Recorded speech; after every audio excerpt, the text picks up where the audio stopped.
Falando com vocês um pouco sobre a vaca louca, a encefalopatia espongiforme bovina. Meu grupo é Carol, eu, Maurinho e Viviane. Para início de conversa, encefalopatia, no caso, que eu vou falar com vocês, ela é a bovina, mas antes eu vou fazer uma introdução sobre o que é encefalopatia espongiforme as transmissíveis, ou seja, que pode ser passado de um para o outro. Fazendo um histórico rápido, a doença de Creutzfeldt-Jakob é uma doença que afeta o homem, atinge o ser humano. Ela atinge pessoas com mais de 50 anos, entre 50 e 70 anos, pode causar debilidade cerebral, a pessoa ela apresenta sintomas de perda de movimento, perda de memória, chegando ao ponto de ter demência. Essa doença foi diagnosticada por volta dos anos 50 e ela tem ligação com o que nós vamos falar, da encefalopatia espongiforme. Em seguida, com alguns anos de estudo, foi identificada a nova variação dessa mesma primeira doença, que é a mais ligada com a encefalopatia espongiforme. Ela foi diagnosticada em pessoas mais jovens. Na verdade, uma pessoa que morreu com 19 anos de idade apresentando sintomas de encefalopatia. E ainda, trazendo para dentro do contexto, a paraplexia enzótica dos ovinos, que é o SCREP. De acordo com o que a gente viu na literatura, o SCREP é a maior ligação entre encefalopatia espongiforme. Vocês vão ver durante o trabalho por que disso. E agora, puxando bem para o nosso trabalho que nós vamos apresentar, encefalopatia espongiforme bovina. O que é? É uma doença degenerativa do cérebro que ataca os bovinos.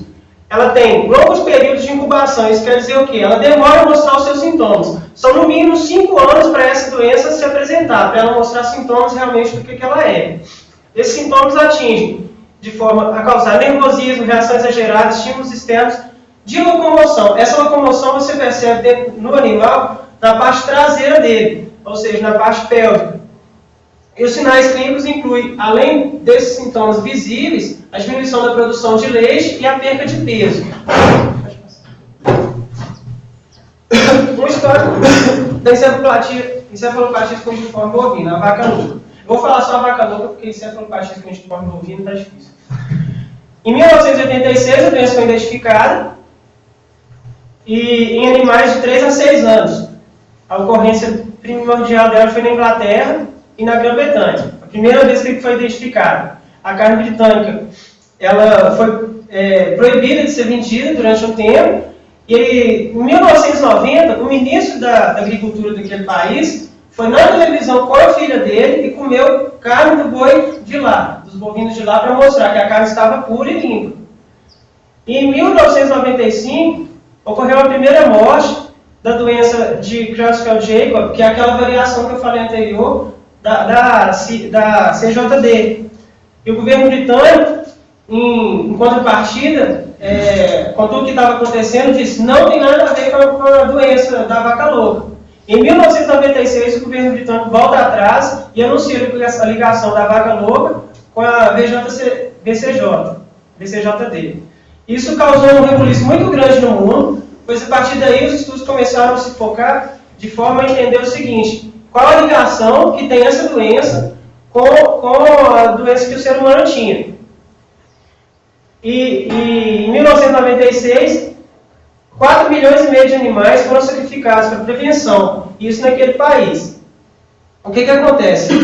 Foi um medo muito grande disso estar sendo passado para o ser humano, como não tinha estudo ainda, não tinha um desenvolvimento do que era a doença, como que eu ia combater aquilo, foi matar mesmo os animais. Essa doença da vaca louca, a ligação que ela tem, volta um pouquinho esse slide, por favor, no anterior, que ela tem com o SCREP é a seguinte: a SCREP ela atinge ovinos e caprinos e às vezes aves. E a ração formulada para o gado naquela região era feita a partir de restos desses animais. Então tem uma teoria que acredita que o SCREP é o que deriva a doença da vaca louca em bovinos. Pode passar. Então, como que é causada essa doença, afinal de contas? Dentro do sistema nervoso, do sistema central do animal, e nas partes dos linfomas, existem os chamados prions. Prions são proteínas que têm uma conformação nos seus aminoácidos. O que acontece?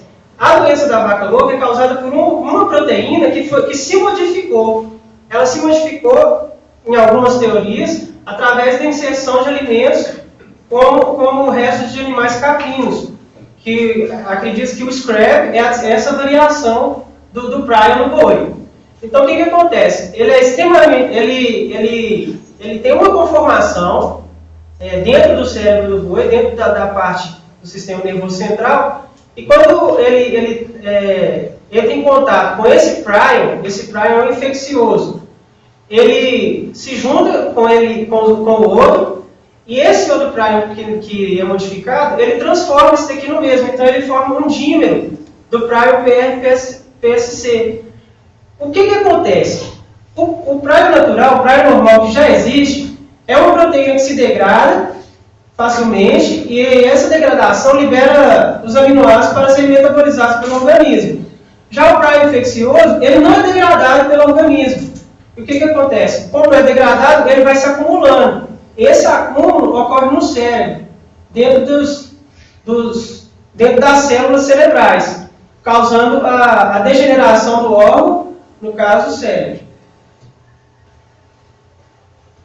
A fonte de transmissão, primariamente, são os animais enfermos. Como que é isso? Como que se dá isso?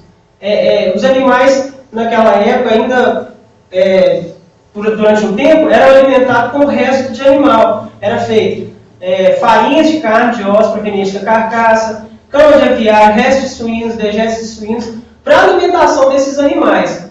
E, de acordo com os estudos, acredita que esse é o maior tipo de transmissão, porque o animal já tinha essa proteína e passava isso para o outro de forma alimentar. O que acontece? Suínos e frangos são refratários. O que quer dizer isso? Eles não contraem essa doença, esse prion para si. E, de acordo com pesquisas atuais, é improvável a transmissão de agente através de sêmen, ovos e leite. Desculpa.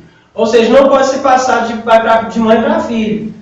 O que foi diagnosticado é que é passado através da alimentação, da ingestão desse prion. Os distúrbios. Distúrbio que você percebe no animal que está com a vaca louca. Distúrbios comportamentais. Ele perde o controle das pernas, ele começa a dar passos diferenciados, intercala passos longos e passos rápidos. Ele tem distúrbios como salivação muito grande, lame o próprio focinho. Distúrbio de sensibilidade. É mais notado no exame clínico. O que acontece? O gado ele se torna sensível ao som, a ruídos, a toques muito leves. Ao contrário do que se pensa, se você encostar com muita força, ele não vai reagir tanto, mas com toques muito leves ele reage extremamente brusco. No caso de locomoção, perde o jogo da parte traseira, vai ter dificuldade de andar, por fim o gado se torna inoperante e acaba ficando só prostrado. O caso, como eu estava falando, sintomas. Os sintomas não têm escolha de sexo. Afetou o boi, afetou a vaca, não tem escolha. Vai ser da mesma maneira para os dois. Iniciam com pequenas alterações comportamentais, apreensão, ansiedade e medo. O que é isso? O gado se torna ansioso. Você vai chegando perto dele e ele já começa a ficar mais alerta. Não é aquele gado que você tinha antigamente. Eles passam a ser irritadios, reagem exageradamente a toques e sons. Pode ocorrer leve hipertermia. E eles podem desenvolver o constante hábito de lamber o focinho e o flanco. Ainda apresentam sinais de lesões neurológicas. O que é essa lesão neurológica? É o acúmulo do prion no cérebro do gado que vai formando as lesões. E aí gera ataxia, hipermetria e tremores. Posteriormente, paralisia dos membros posteriores, perda de peso, diminuição da produção do leite. São fatores assim, muito importantes. Talvez o produtor não está percebendo ainda, porque o gado pode ter menos da idade mínima, que eu te falei que eram 5 anos, para mostrar os sintomas. E o gado começa a perder peso, uma diminuição do leite, já é um sinal de estar observando mais esse gado. Evolução da doença é lenta. Lenta quanto? A partir do primeiro sintoma que você detecta, que você tem aquela percepção de que está com a vaca louca, ela demora de 18 meses a 2 anos para poder chegar à morte final dos animais. Mas não passa de 6 meses. Por quê? Porque apesar do quadro invariavelmente fatal, o produtor não vai deixar aquele gado ali sofrendo ou passando transtorno. Ele vai sacrificar aquele animal. Como que é feito o diagnóstico dessas doenças? Essa doença, ela, infelizmente, hoje ainda não tem diagnóstico dela com animal vivo. São feitos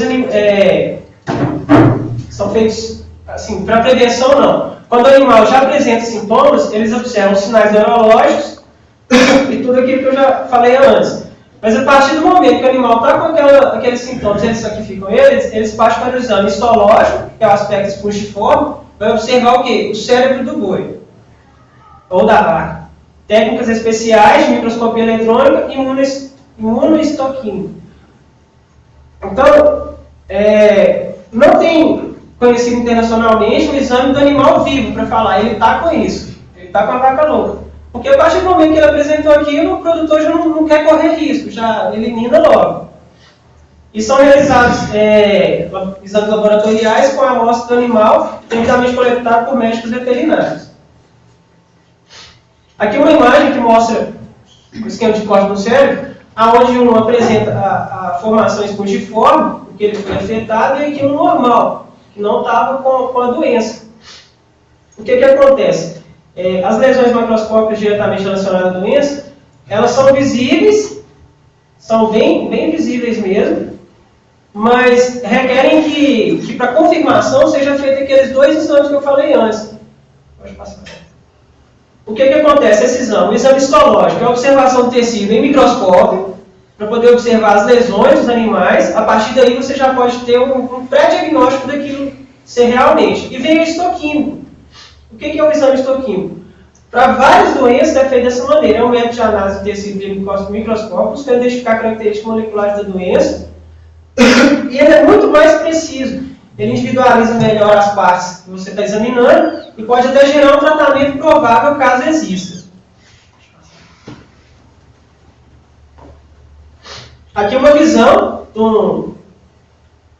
uma fonte histoquímica do acúmulo dos prions aqui, ó, formando a formação espongiforme. Pode passar. O que acontece? No Brasil, é diagnosticado da forma histológica com cortes, aquele primeiro que eu mostrei, e também o imunohistoquímico. Para ambos os exames, o que é necessário? O envio do cérebro. É importante quando você envia o cérebro desse boi que pode estar contaminado, que pode estar com a vaca louca, com o seguinte dizer, né? Procedimento para diagnóstico das doenças do sistema nervoso central dos bovinos. Isso é importante por quê? Porque quando você manda para um centro de tratamento, um centro de pesquisa, para um laboratório, para um regional, para um federal, para um instituto internacional, ele sabe exatamente direcionar aquilo para onde vai ser examinado. Tratamento. Infelizmente não há, pelo menos eu não encontrei na literatura, um tratamento para o animal que está contaminado com essa doença. O tratamento hoje é a morte e o descarte desses animais. Como não há tratamento ou vacina para impedir, o que acontece? Existem maneiras de prevenir a introdução de casos. Dessas maneiras, eu vou citar algumas. Por exemplo, produção de comercialização e utilização de produtos que contêm proteína, gordura, feita a partir de animais.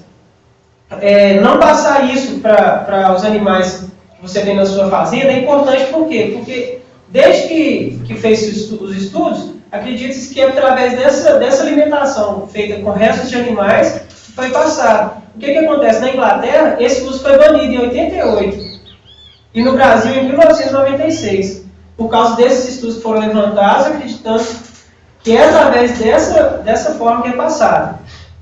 Ainda no controle, nós temos fiscalização da seguinte forma: criação de ruminantes e produtores de animais, de produtos e alimentos para animais processados, subprodutos de animais denominados graxarias, visando verificar a adoção de boas práticas na fabricação e processo desses produtos. Isso quer dizer o quê? O produtor ele tem que estar preocupado com o produto que ele está passando para o animal dele. Ele está comprando algo e tem que observar. Isso aqui pode afetar o meu animal? Isso aqui contém tal substância que pode vir a dar problema para mim, pode me dar prejuízo?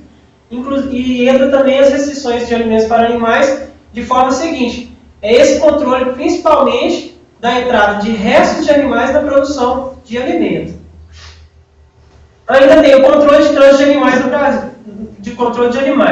O Brasil não exporta, desde 85, ovinos da Inglaterra e bovinos desde 1990. Isso porque nós fechamos um cerco, já que nós temos uma alta produção e conseguimos abastecer até o mundo com a nossa produção, não tem nem tanta necessidade de trazer eles para cá. E para uma prevenção do que a gente pode estar evitando de colocar dentro do nosso país. O que ainda tem de controle? Grande atenção à denúncia. Hoje o Ministério da Agricultura, Pecuária e Abastecimento, os órgãos especializados e todas as fontes ligadas ao estudo da vaca louca, o que eles fazem? Toda denúncia, toda reclamação, todo dito é um sintoma, eles têm grande atenção de ir lá e de você estar passando para eles e eles correrem atrás e saber o que é para evitar isso. São feitos exames laboratoriais em animais abatidos. E a Europa, por ser a fonte inicial, de acordo com o histórico da doença, eles têm exames rotineiros, assim, é normal, natural, estar fazendo exame lá e amostragem para combater casos que possam ocorrer. Ações de prevenção e vigilância. Dentro das ações de prevenção ainda, de epidemiologia da doença, nós encontramos o controle da importação de ruminantes, seus produtos e subprodutos, o controle de produtos utilizados na alimentação, a vigilância em si, na população de risco, esse embate de ficar em cima fiscalizando acontece, e existe a difusão e capacitação. Pode passar. A difusão e capacitação, o que acontece? O MAPA hoje produz constantemente material educativo, divulga ao seu público de interesse, produtores, veterinários, aos órgãos responsáveis regionais, os seus materiais para poder estar levando esse conhecimento aos produtores. A divulgação ao público através da Superintendência Federal da Agricultura e de unidades federativas. E os órgãos que executam essa defesa sanitária.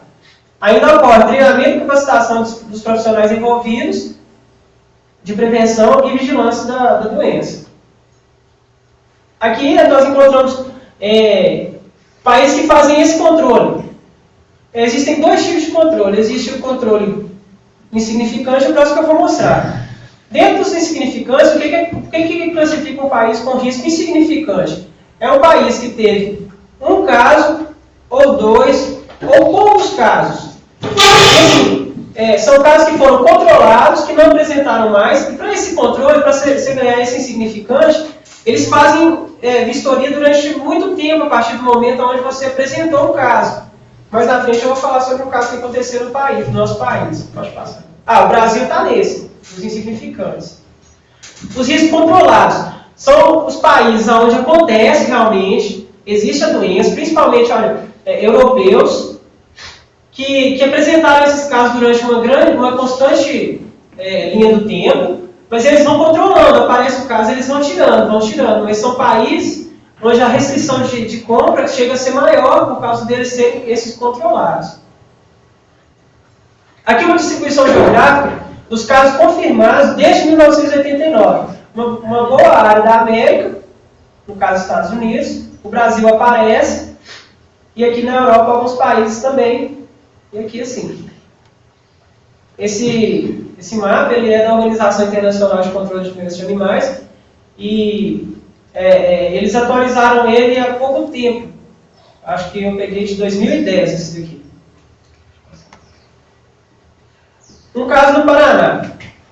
Toda essa busca de proteção, de não deixar acontecer, toda essa coisa que o pessoal coloca de medo da doença se espalhar, foi aterrorizante no nosso país. Aterrorizante é uma palavra muito forte, mas foi. Porque em 2010 surgiu um caso de suspeita da doença da vaca louca no nosso país. O que acontece? Um animal morreu no Paraná com sintomas da doença, apresentando sintomas. Da doença. Então o que acontece? O produtor mandou o cérebro desse animal para a regional fez os exames laboratoriais, mandou para o sistema federal, foi para fora do país, porque era alto risco, eles morre de medo, tem medo de estar acontecendo. E aí, demora, olha para você ver o que é eles ficarem fiscalizando. Foram 2 anos com medo de ter sido contaminado realmente. E em 2012, dia 7 de dezembro de 2012, ao meio-dia e 42, foi lançada uma nota no site do MAPA, dizendo o seguinte, que a Organização Internacional de Saúde Animal declara que o animal apresentava os prions, mas não foi o motivo da morte do animal naquela data. Que o animal ele teve uma morte súbita, o que quer dizer o seguinte, ele não passou todos os sintomas necessários para diagnosticar e dizer foi por causa da doença. Ele simplesmente teve uma morte súbita. E por acaso do destino ele tinha os prions dentro do seu cérebro. Então, a partir desse dia, eles disseram, o país apresentou o animal com os prions, mas que não morreu por causa da doença. E aí nós ficamos like that. A situação do Brasil hoje frente à doença. O Departamento de Saúde define estratégias do MAPA, medidas de vigilância sanitária, epidemiológica, para combater as doenças nervosas dos bovinos. O que acontece? Essas medidas são executadas por órgãos federativos e por médicos até por médicos veterinários privados. A publicação da portaria número 519 de 1997, ela diz que a incorporação da doença da vaca louca no sistema de vigilância sanitária dos herbívoros domésticos. Isso quer dizer o seguinte, a partir dessa portaria, a doença da vaca louca foi incorporada como doença de sistema de vigilância, ou seja, tem que ficar constante vigilância sobre ela desde 1997. E ainda a Instrução Normativa de 2013, ela lista doenças com notificação obrigatória, ou seja, doença que tem que ser avisada que está ocorrendo. Você tem que chegar e mostrar para o serviço responsável que está ocorrendo. Desde 2013, essa normativa ela manda você ir lá e falar com o veterinário, com o oficial, com o sistema que agrega o tratamento em cima disso, sobre a ocorrência da doença, encefalopatia espongiforme bovina.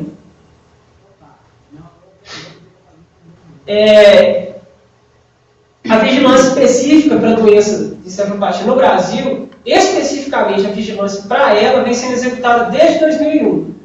Vocês podem ver, ocorreram casos do país não deixar entrar desde 97, de ter ocorrências em 96 fora de outros países que alarmaram o mundo, mas o Brasil passou a executar essa prevenção, essas vigilâncias específicas a partir de 2001.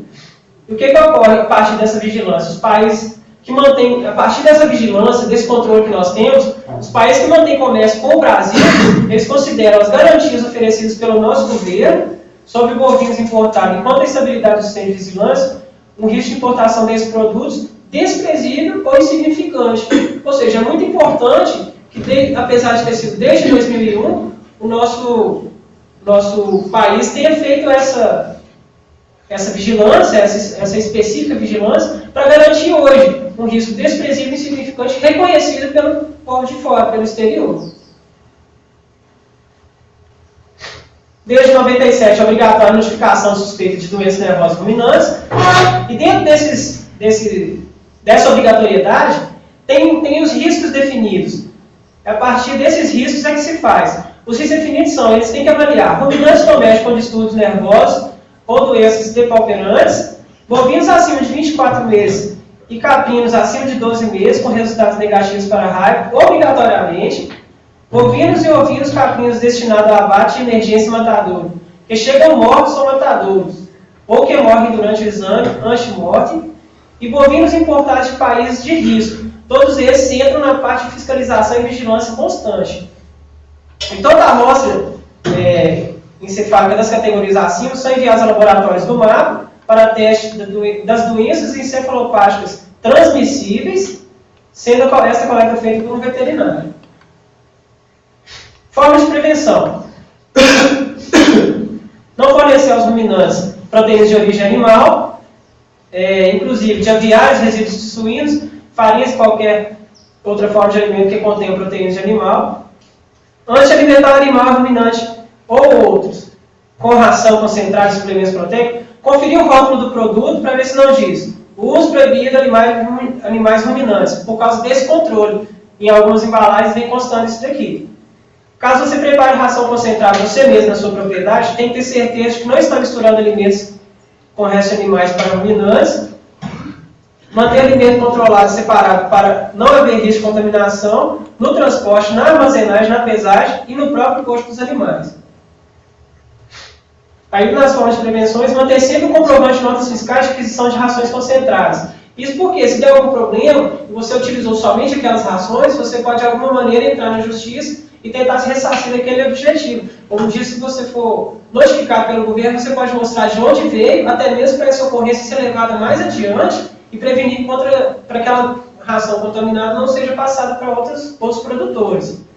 Se eu notar algum animal apresentando algum sinal de sintoma nervoso, sistema nervoso, com alteração do comportamento da locomoção, paralisia, andar cambaleando, entre outros, avisar a unidade local de serviços veterinários, manter-se informado. Esse manter-se informado é a pessoa interessada, o produtor, o engenheiro agrônomo, o responsável técnico, manter-se informado, atualizado com as medidas de prevenção, está sempre buscando informação no Ministério da Agricultura e qualquer problema, qualquer dúvida ou sobre legislação, sobre o que pode estar ocorrendo, a necessidade, ou eventuais denúncias, você pode estar ligando para o MAPA no 0800. Algumas imagens, vamos estar passando aqui. Como podem ver, o gado ele perdeu a sensibilidade, teve uma paraplegia na parte dos quadros traseiros, e é um dos sintomas, ele começa a ficar desorientado e não consegue mais caminhar normalmente. Aqui o mesmo sintoma, aqui o gado já em estado quase decrépito, não sei se ele estava morto, mas ele já não tinha mais movimentos nem nas partes da frente. Os mesmos sintomas. Nossas referências. E é isso.